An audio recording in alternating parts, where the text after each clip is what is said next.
હવે આપ સુરેન્દ્રનગર જિલ્લાનો સમાચાર પત્ર સાંભળશો, જેના લેખક છે દિનેશ પરમાર.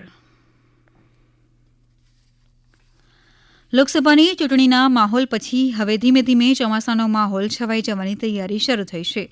કાળઝાળ ગરમી અને તાપના દિવસોને બદલે ક્યારેક બફારો અને ક્યારેક સુસવાટા મારતો પવન વરસાદની છડી પોકારતો હોય તેવો ઝાલાવાડવાસીઓ અનુભવ કરી રહ્યા છે. ખેડૂતોએ પણ સારા વરસાદની આશા સાથે આગોતરા વાવેતરની તૈયારી શરૂ કરી દીધી છે, તો સરકારી તંત્ર પણ ચોમાસાને લઈને સજ્જ બન્યું છે.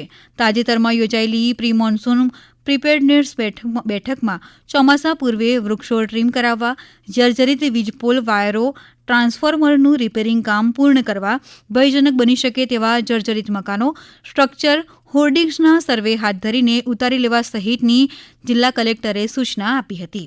સાથે સાથે સંબંધિત વિભાગો પાસેથી ચોમાસાની પૂર્વ તૈયારી વિશેની વિગતો મેળવી હતી.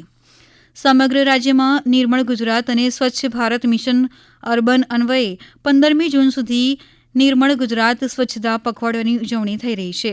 તેના ભાગરૂપે સુરેન્દ્રનગર, દુધરેજ, વઢવાણ સંયુક્ત નગરપાલિકા દ્વારા શહેરના બસ સ્ટેશન, રેલવે સ્ટેશન, બાગ બગીચા, સરકારી હોસ્પિટલ જેવા જાહેર સ્થળો અને તેની આસપાસ તેમજ શહેરમાં આવેલ વિવિધ મહાનુભાવોની પ્રતિમાઓ, રહેણાંક વિસ્તાર વગેરે જગ્યાએ સફાઈ અભિયાન ચાલી રહ્યું છે.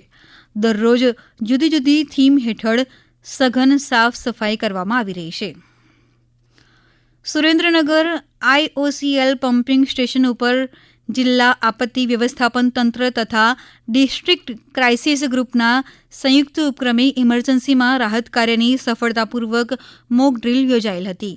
આ મોક ડ્રીલમાં ડીબ્રીફ મિટિંગ યોજાઈ હતી. ભવિષ્યમાં જો કોઈ આપત્તિ આવે ત્યારે વિવિધ વિભાગોની શું ફરજ હોઈ શકે તે અંગે માર્ગદર્શન અપાયેલ હતું.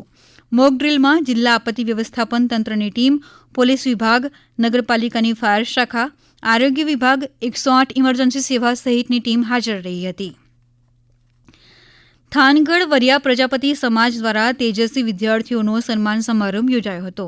સમાજના મહાનુભાવોના હસ્તે તેજસ્વી વિદ્યાર્થીઓ, રમતગમતમાં શ્રેષ્ઠ દેખાવ કરનાર વિદ્યાર્થીઓ સહિત આશરે 280થી વધુ વિદ્યાર્થીઓનું રોકડ પુરસ્કાર, શિલ્ડ, સન્માનપત્ર આપી સન્માન કરવામાં આવ્યું હતું. આ પ્રસંગે બાળકોએ સાંસ્કૃતિક કાર્યક્રમો પણ રજૂ કર્યા હતા.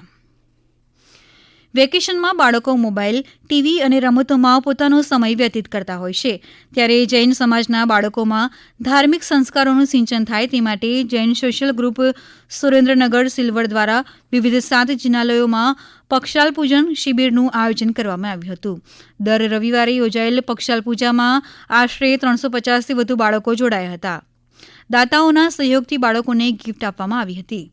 સમગ્ર આયોજનને સફળ બનાવવા જૈન સોશિયલ ગ્રુપ સુરેન્દ્રનગર સિલ્વરના પ્રમુખ કૃણાલભાઈ મહેતા, સેક્રેટરી ગુંજનભાઈ સંઘવી સહિત સભ્યોએ જહેમત ઉઠાવી હતી. લખતર મામલતદાર કચેરી ખાતે લખતર નાયબ મામલતદાર MJ નાકિયાના અધ્યક્ષસ્થાને 21મી જૂને યોગ દિવસની ઉજવણીના આયોજન અંગે સમીક્ષા બેઠક યોજાઈ હતી. જેમાં યોગ દિવસના આયોજનને લઈને જુદા જુદા મુદ્દે ચર્ચાઓ કરીને જરૂરી સૂચન કરવામાં આવ્યા હતા. આ બેઠકમાં તાલુકા વિકાસ અધિકારી AV પારગી સહિત અન્ય મહાનુભાવો ઉપસ્થિત રહ્યા હતા. સુરેન્દ્રનગર ખાતે આગામી 15મી જૂનને શનિવારના રોજ જિલ્લા સંકલન સહ ફરિયાદી સમિતિની બેઠક કલેક્ટર કચેરીના સભાખંડ ખાતે યોજાનાર છે. જે અન્વયે પ્રથમ તબક્કામાં સંસદ સભ્ય, ધારાસભ્ય સાથે અને ત્યારબાદ અધિકારીઓ સાથે બેઠક યોજાશે, જેની સંબંધ કરતા તમામે નોંધ લઈ ઉપસ્થિત રહેવા નિવાસી અધિક કલેક્ટર દ્વારા જણાવાયેલ છે. હમણાં જ આપે સુરેન્દ્રનગર જિલ્લાનો સમાચાર પત્ર સાંભળ્યો, જેના લેખક હતા દિનેશ પરમાર. આ પ્રસારણ આકાશવાણીના અમદાવાદ વડોદરા કેન્દ્ર પરથી કરવામાં આવ્યું.